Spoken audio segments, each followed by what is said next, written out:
Now, going back, how do we know if a number is divisible by 3?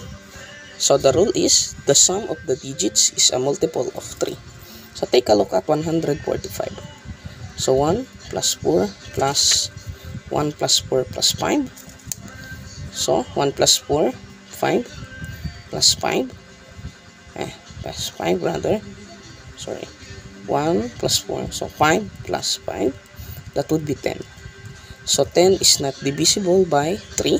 So therefore, 145 is not divisible by 3. So take a look at 291. 2 plus 9 plus 1. 11 plus 1. So you have 12. 12 is divisible by 3.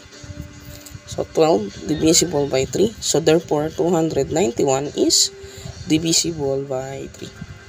Next is 1308. So you have here 1 plus 3 plus 0 plus 8. So that is 1 plus 3, 4 plus 8. So you have 12.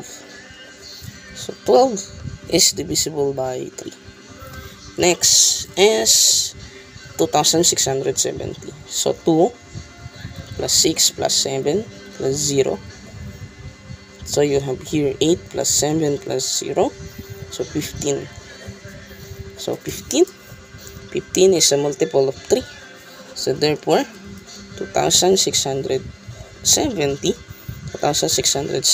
is divisible by 3.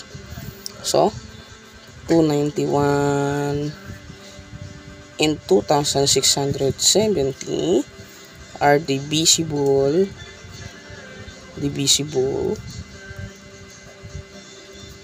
by 3.